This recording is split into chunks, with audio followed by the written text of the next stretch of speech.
If you know or care for someone with Alzheimer's or dementia, you know the enormous stress that it brings to a family. Today we're going to learn some simple tactics as you care for your loved one with Alzheimer's or dementia. I'm Risa Morimoto, your host, and you're watching Modern Aging, where we chat about innovative and holistic ways to care for one another as we age. By clicking on that subscribe button and that little bell, you'll be sure to stay in the loop about all our latest episodes as they're uploaded.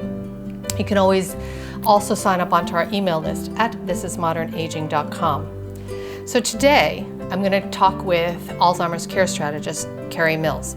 She's been coaching families and caring for Alzheimer's patients for decades now. She's recently joined the Brain Health and Research Institute in Seattle, where she works at the Radical Brain Treatment Clinic.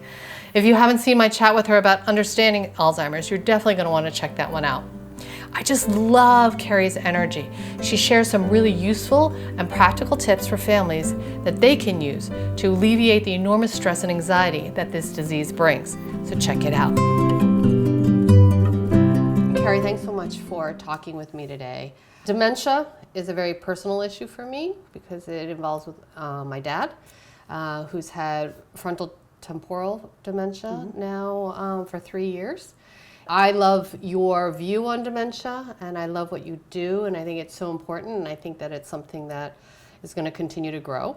So if you could tell me a little bit about what you do as a dementia coach. So as a dementia coach, so the reason that this is where I am today is because I spent 7 years working in assisted livings, and even prior to that actually in a different nursing home, specifically with people who had dementia.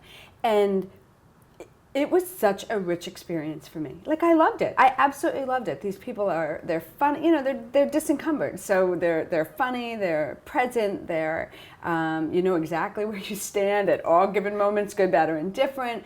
And while yes, there are challenges that come with that, all in all, I found it to be really fun work. I think it shaped me even as a human being and as an individual. I was 23 when I started, so it was, wow. Like you kind of grow up with that, right? And so when I knew I wanted to sort of do something different, but I didn't know what it was, I thought about all the people who had said to me, if only we had known all of this when we were still home. If only we had known all of this at the beginning, because you don't know, and all you know is, Google brings up, 10 billion pages, and you pay attention to, like, if not more, I don't even know, right? And the books, and it's so sad, and yet it wasn't for me, right? And so families would say, if only we had known, right? And so I thought, you know what, I'm going to help people know. I'm going to go take a couple steps back for people so that people aren't making crisis decision making when it's not crisis, or, helping to manage challenges that would otherwise, require people to be medicated or be placed somewhere or have independence taken away from them prematurely because families were worried about what would happen. Because obviously that comes from a loving place, but to the person who has dementia, it feels controlling. And so as you find that balance, the balance is critical, because if not, safety always wins out, which brings about like these behaviors and these challenges, because the person with dementia is actually just fighting to live their own life, right? That's kind of the balance that you have to have. So as dementia coaches, that's what we do. We go and we coach you to have a rich experience to the degree that you can as a care partner, so that it's not this really difficult, oh my goodness, but that people can see the good in it and people can enjoy the relationship still, right? Like families that say, wow, like I get to be the daughter again. Right. Right? Like kind of allowing people to still maintain those roles. So that's a lot of what dementia coaching sort of focuses on, all of that sort of thing. So what would you say would be kind of some of like the main misconceptions that people have? I think that like we get a diagnosis, right? Yeah. And everything in our brains as family members just goes into just overwhelm, and what are we going to do? And all we know is that there's no cure. Yeah. And this is just kind of the beginning of the end. Yeah, right. What should families know when they do get a diagnosis about what's possible still? Right? Okay, I love it. Okay, so even just asking that is massive, right? So the first thing is nothing changed. Like, just because you got a diagnosis today, like things aren't different than they were yesterday. And if you look back at what you know, it's like, oh, we've slowly been getting to this point, which also means we're slowly, not quickly, not overnight, not tomorrow, right? We're slowly, things will get worse. And so the thing I always want people to do is plan for plan for tomorrow, but live for today. So immediately, what's the first thing people should do is get their finances in order, get their legal stuff in order. That's critical. Like, I don't want anyone to ever be at the place where they have to file for guardianship. It's a very discouraging process. It's a long process. It means that person who has dementia at that point is usually incompetent to be able to make those decisions. It just gives you guys stress that you don't need, right? What would need to happen in order to file for guardianship? So you have to go and you have to plead to the court. No, but why would a guardianship be assigned to you? So say, let's take one of your family members, right? They never gave you power of attorney. They never made you healthcare proxy. And now you deem, gee, he can't live at home anymore. Well, without having power of attorney and healthcare proxy, you can't legally move him because he's not going to sign the paper, right? He doesn't want to go, and he's incompetent to do so. So now, because you can't go get the power of attorney, which is something that you can do earlier in the disease process, you now would have to go and file a petition with the court and then somebody has to come, deem your dad incompetent, and then from there, you have to hope that you're the one who gets appointed the guardian and not a court-appointed guardian, right? So, I mean, it's like if you can take care of it in the family, take care of it in the family. Like, if you can avoid having to engage others, it's just better that way. Yeah. That's terrifying. It is, yeah. So that's why I don't think people even realize that. No, that's why I had somebody ask me last week, a professional came up after a lecture, and he's like, how do finances work? I'm like, they should be priority, right? And I have had. What do you mean by like finances a priority? So you mean like? So the power of attorney. So the power of attorney basically just says, when I'm unable, you can make decisions for me that will be in my best interest based on what we've talked about. Right. So you giving me power of attorney does not allow me, while you're still in a competent mind, to go spend all your money. It doesn't allow me. Well, that's good. Yeah, because I know we talked about that. Power of attorney. It doesn't allow me to take your money. Right. We have to get to the point. Now, while you're competent, I could exercise it if you wanted me to, but there would be no reason for me to, because you can still be doing that. Right. So slowly, as all of a sudden you start having some trouble with your bills, then that's a burden I can take from you, but maybe we do it together so that you don't become worried that I'm taking your money, because obviously it's money. I mean, it's like one of the most, like sensitive issues. So that's what power of attorney allows. And then also I can make legal decisions on your behalf when I have your power of attorney, like signing up for home care services for you, getting you involved in a day program, or moving you to a building if you should need it. If you're in the hospital, it allows me the access to be able to find out your information. And that's where healthcare proxy comes in, which is a separate form which you can actually download from the New York State website or any state website. It doesn't have to be notarized. It doesn't have to be witnessed. It just has to be signed. So having those two pieces of information, those two pieces of paper should be people's priority. And not in a scared, like, because things are going to change tomorrow, but those are the conversations that should be started. Well, everybody should have it, whether they have dementia or not. Yes. I mean, it's just kind of a no-brainer. It's a true statement. Yeah.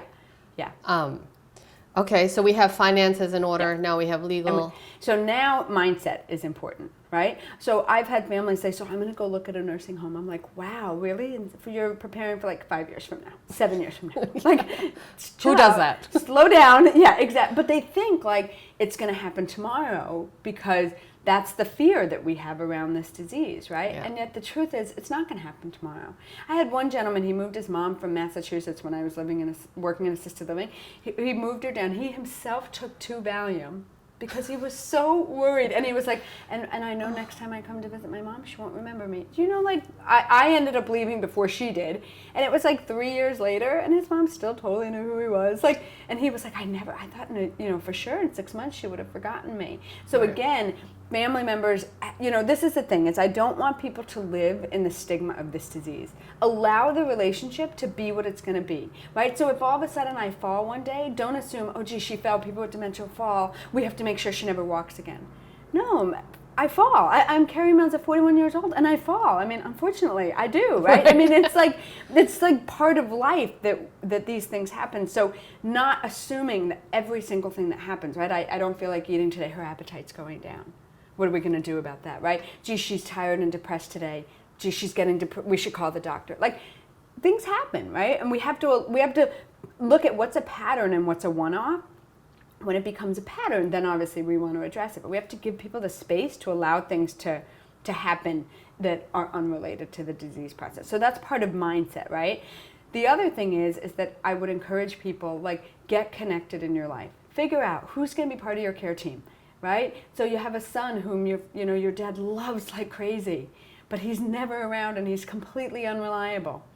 So don't rely on him, right? Rather than saying, but bro, you got to be involved because dad loves you and, we need your help and you make him better. Like, if he's not reliable, you will end up frustrated. So allow him to be all those wonderful things when he comes, but don't make him part of the dependable team, right? That sort of thing.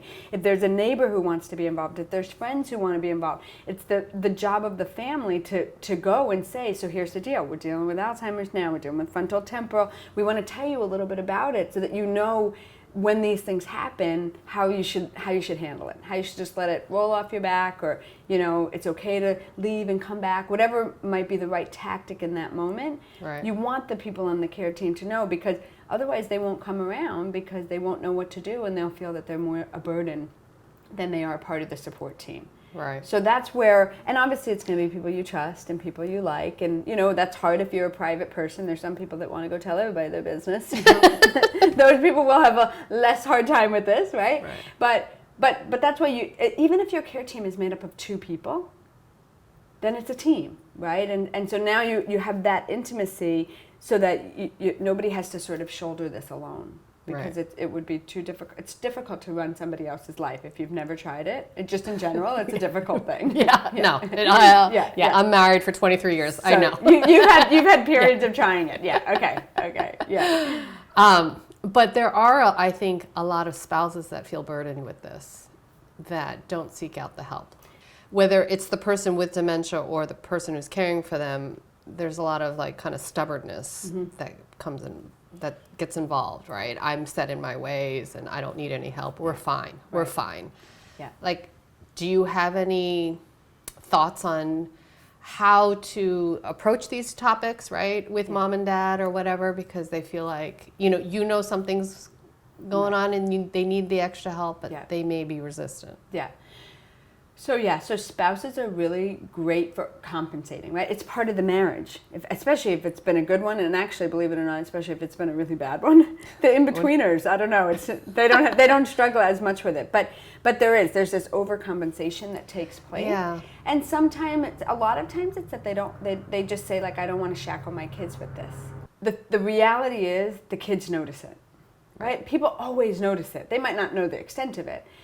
The one caveat that can be tough is the family member who's not local, because oftentimes they come into town, all is great, everybody's up, mom, dad does super, sister goes back to California and she says, bro, I don't know what you're talking about, mom's doing great. And it's like, are you kidding? She was great because you were here, you were paying attention to her. So trying to being willing to share just what you're seeing, right? So the spouse with their kids, the kids want, even if they don't want to help, even if they resent that this disease is here, even if they don't want to be part of it, then in those moments, again, you find the dependables. So so if it's not their own children, who else? But the reality is that a lot of kids would be willing if they also knew what to do.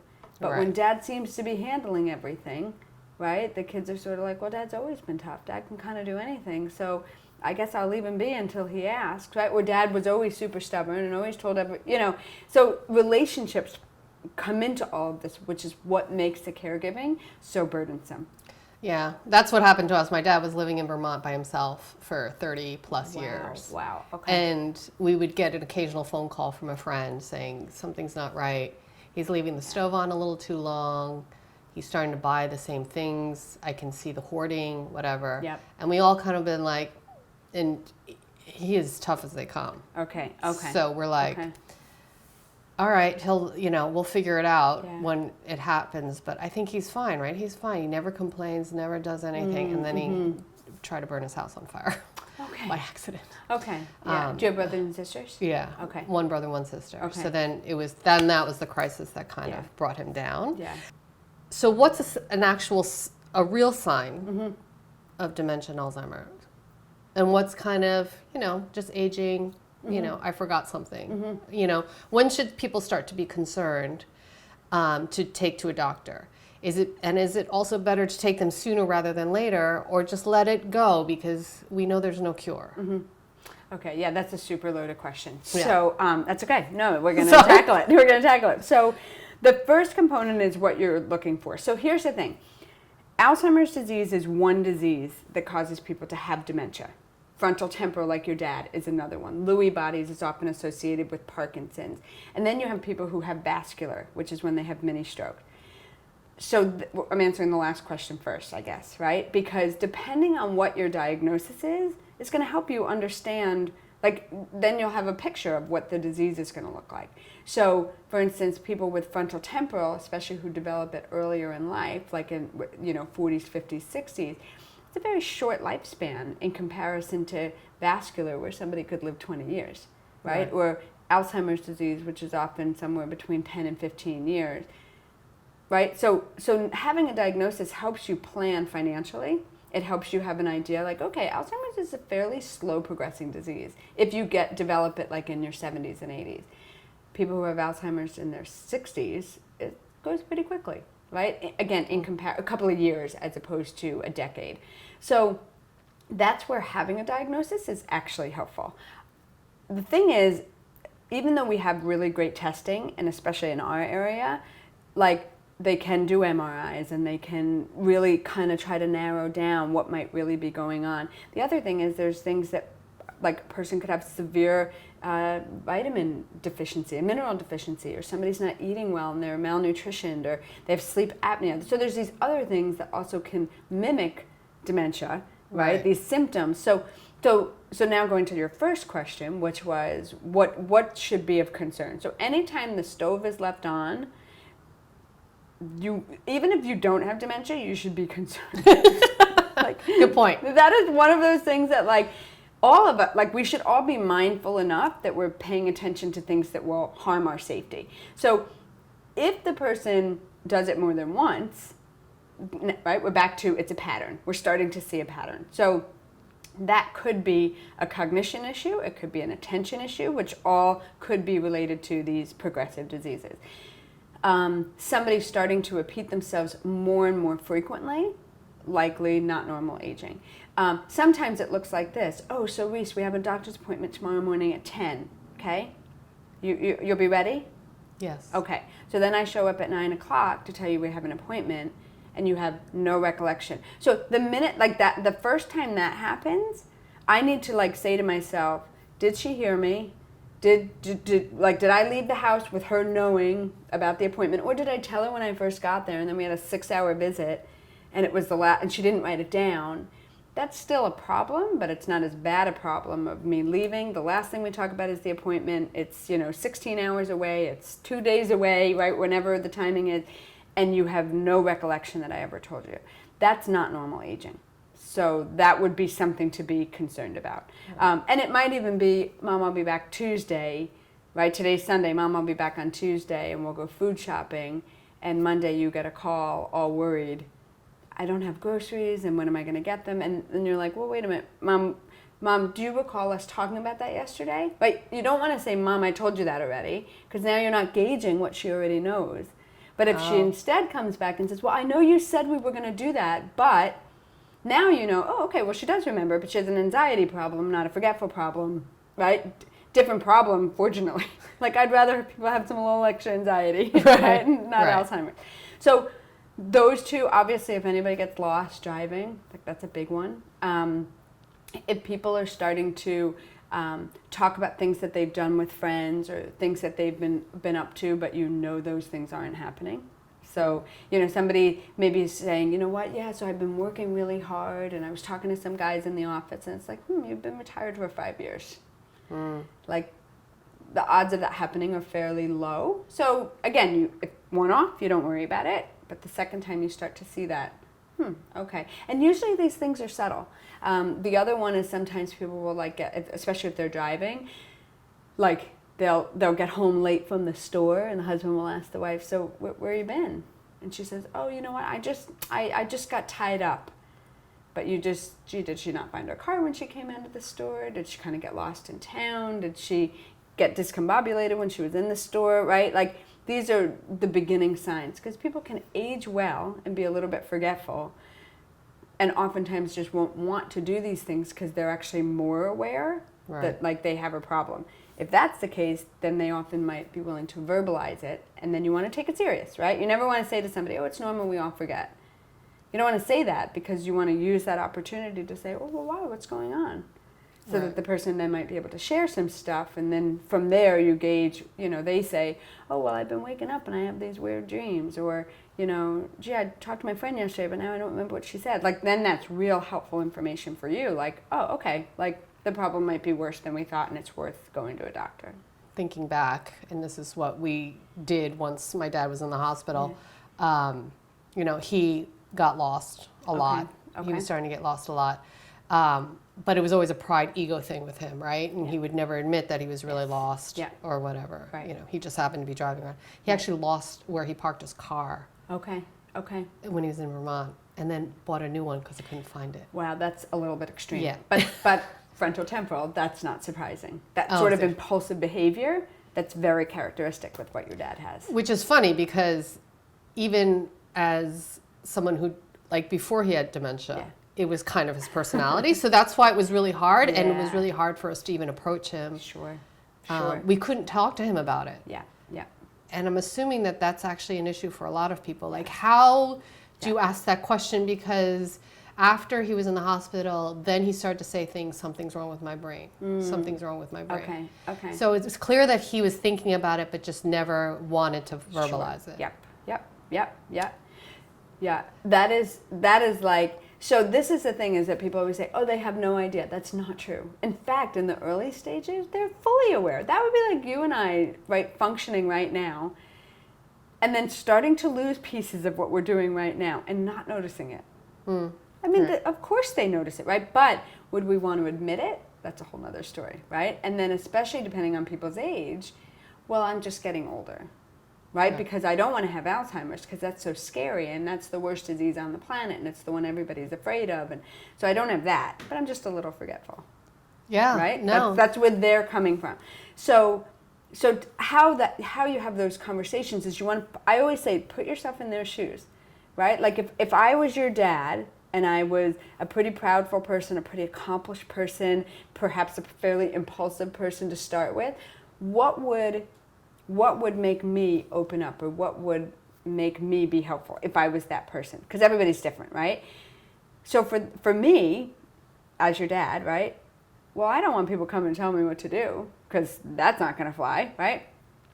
But I might like it if one of my kids came and we just hung out for a bit, right? And maybe in that happening, maybe something's just going to come to light, or the comment that came in the hospital might kind of a version of it, right? In order to be able to have conversation, rather than, Dad, you have to move to Long Island because, that's all reasoning. Dad, you almost burned the house down, and so now it's time that you have to move to Long Island, and you have to be closer to us, and we're scared. Your frontal lobe is where you process all this, and you have reasoning, and he doesn't have, like, his is shutting down, right? Yeah. So if you appeal to him emotionally, hey, Dad, we were just thinking it would be so great if you were closer to us. Right? Like, we just kind of miss being able to see you all the time. You're all the way out in Vermont, and we know you love it out there, but, like, we just want you closer to us. It's a harder no. It's harder to say no to that than, you need to move down here because we have to look out for you, which is what kids say all the time. Yeah. All the time. You need our help. It's like, no, and who wants to ever hear that? There's no person on the planet that wants to hear that. But at least, like, your mom, right? She knew it, because she knows her own condition to the degree she could at least reason it, even if she didn't like it. A person with dementia, they can't necessarily reason through things. So when we use reason to try to convince them to do stuff, it ends up a fight. And then they come across as rebellious and stubborn, and then we feel frustrated. And that's the reason why, right? Because we with our right mind are trying to work with their not right mind. So by flipping it, so the emotional component of your brain is the strongest part of your brain.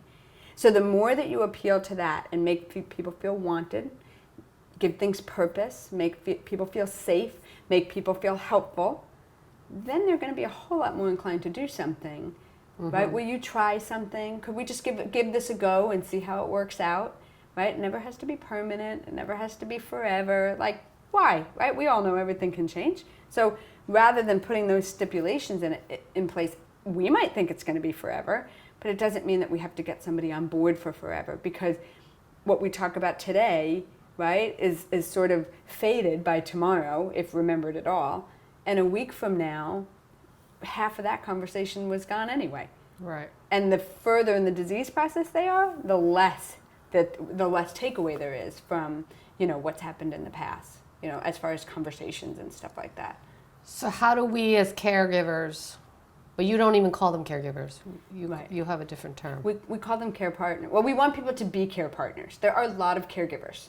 Caregivers, your whole job is to give care, right? It's in the name.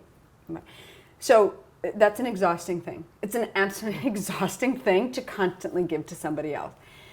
There's nothing left for you. That means that if you want water, I should stop watching TV to go get you water. It means if you have to, well, the bathroom's a different story. If you're hungry, I should forsake my shower to go get you something to eat, right? It means that everything revolves around you for your life and for mine. But the reality is, especially in the beginning of the disease process, there's so much you can still be doing. Mm-hmm. So if I keep doing for you, especially what you could do for yourself, not only is that a little like you're going to learn how to be helpless very quickly, especially if you're lazy. Just saying, for all the lazy people out there, right? You learn to be lazy, and then I'm tired. As opposed to being care partners, right? Oh, you want some, you know what? Let's just wait till the next commercial and then I'll get us something to drink. Right? Oh, you want to go out right now? Well, is it possible we could just have dinner before we go for a walk? And then we'll go together, because I'd like to go for one too. Right? So that it's what's working for both of us. And again, earlier in the disease process, people who have dementia can fully adapt to this. It doesn't have to be immediately on their terms. But so that's what a care partner is. I would imagine that really helps with the anxiety for the person who's giving care. Yeah. Right? Right. Right. Like just even what you said, just like having those little tools. Yeah. Because I do feel like families need a toolkit, Mm-hmm. right? To know how to say things or how to, like, whether it's to easing their own anxiety. Yeah. Just know that they're doing what's best for their loved one. Right. But also what's best for themselves without completely exhausting themselves, right? Exactly. So are there certain, like, I don't know, steps or whatever, like things that are like kind of the core tools that family members should have? Okay. Yeah. So I would say, so the toolbox is like Home D, right? Like Home Depot. It's a little bit massive because, again, like every person's going to react so different, right? But that said, I think one of the first things, if I could say to a family, and I'm never going to meet them again, and they'll never know anything else about dementia, and go live on an island with their loved one with dementia, right? The first one I would say is please don't ever argue again. Don't ever argue ever again, because it makes the caregiver very frustrated. The person with dementia is also frustrated. They get a bit defensive. And then I feel defeated. And tomorrow, he doesn't even remember it happened. Especially in the very beginning, your relationship is going to continue as is, where you'll find that you'll be catching yourself. And a lot of times families will come back and say, oh yeah, I kind of started to realize that, but it doesn't mean that they've changed it. They just recognize it, which is step one, right?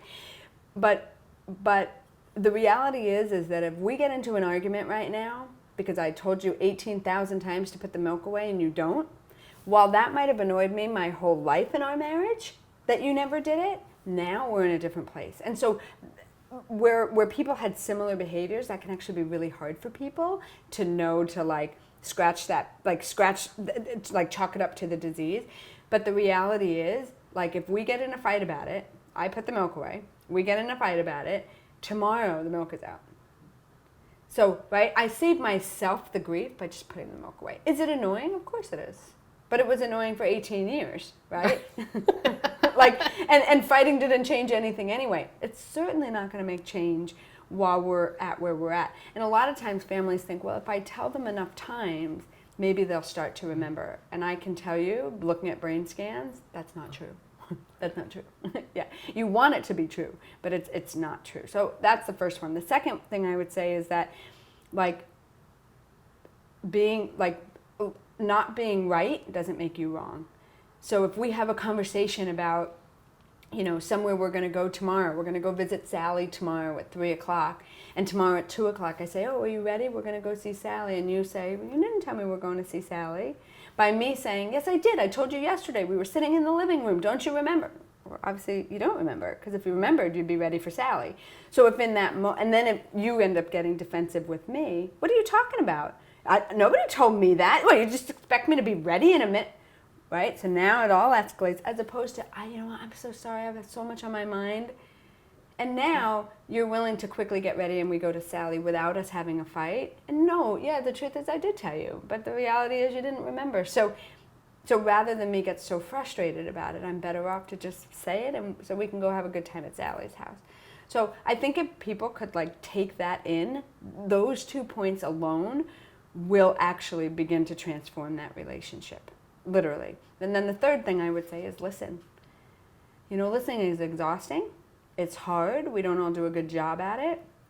And sometimes and I don't mean listen like every time somebody wants to repeat something. I don't mean that listen. That's when you quickly excuse yourself to the bathroom and you get yourself out of there. I'm not talking about repetitive, but if you find that a person is trying to say something, listen to what they're actually saying, because sometimes we're so clouded by what we see or what we're wanting to hear that we might be missing it. And oftentimes the nuggets that will help them, they have said it, but we miss it because we don't listen. So if I had universal tips, I would start with those 3. And then you mentioned that woman with the yelling woman. The yelling woman, yeah. So putting it into practice, right? It is harder. Of course it's hard to do. It's hard to make any change for any of us. But as people make change and they see positive results, they're more willing, right? Seeing is believing. Gee, wow, you didn't freak out when I acted like this. It's going to encourage me to act my new way. Now, am I going to forget sometimes? Am I still going to blow up at you? Of course I am, because I'm still human, and that's okay. But that's when I want to be quick to apologize, and we move on, because you now have forgotten it. So why should I keep not forgetting it, right? So it's kind of a blessing in a way, right? Don't you think? Don't you think? They can't hold a grudge because they can't remember it. And if you can forget it, then it's over. I mean, that's why I say, it's changed me from the time I was 23 years old. Imagine I'm 41. I've spent all these years spending so much time with them. I can't help but apply it in my real life. And I'm like, wow, this is like the Zen everybody's looking for, hanging out with people with dementia, So I had this yelling wife, we'll call her. And when I first met her, she said, I just want you to know, I yell. That I respond that way. I yell. And, okay, all right, cool. She didn't yell at me, which I was kind of happy about. I know people like that, by the way. Yeah. And you're just like, wow, your whole life. That's just, anyway, it is what it is. He was always very receptive to it. He apparently was very comforting and a very gentle man. But now that he was sick, when she would end up kind of erupting like that, it would cause him to feel unsafe. He would become a little defensive. He would start to have these delusions that people were after him. And so her behavior was actually creating the behavior that was difficult for her with him. Anyway, back and forth to the psychiatrist, trying to get to the bottom of it. And so on Monday, we had met and we just kind of talked about where he's coming from, right? This emotional center and the fact that kind of guides everything at this point in the disease. And so that Thursday, they go to the psychiatrist, and the psychiatrist says to the daughter, what's happened to your mom, right? Because he was impressed that she seemed to be better.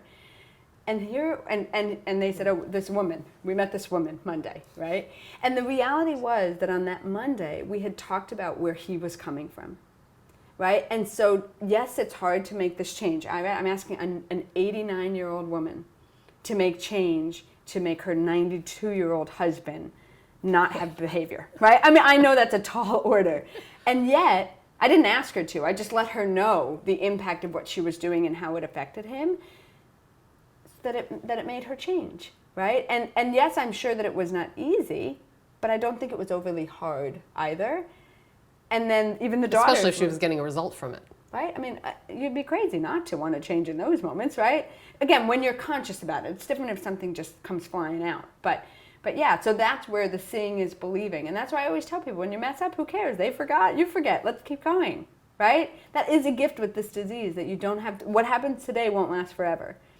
Depending on the person, it will last an hour, it will last a couple of hours or a day, maybe a week, and it's over.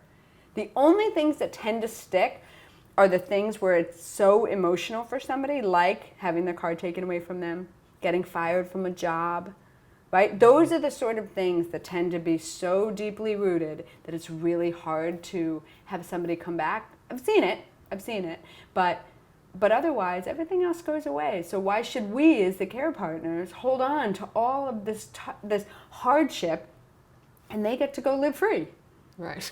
I mean, right? Right. So it's like if we would just toss it, it's like it never happened. That's pretty awesome. It's pretty awesome, yeah. Again, and that's where it makes our lives easier, right? So then you, in your young state, right, well, you and your husband have a disagreement or an argument or a fight about something, right? I'm assuming if you're like every other relationship, right? Oh, yes. It's happened, right? Okay, yeah. So now as you begin to apply this, right, and all of a sudden he's like, wow, everything's back to normal, right? It just allows the mucky stuff in life to just be shorter. Right, and we can just get rid of it faster. And I learned this working with people who have dementia, not well people. Right. Yeah. That's awesome. Yeah. So that's the seeing is believing.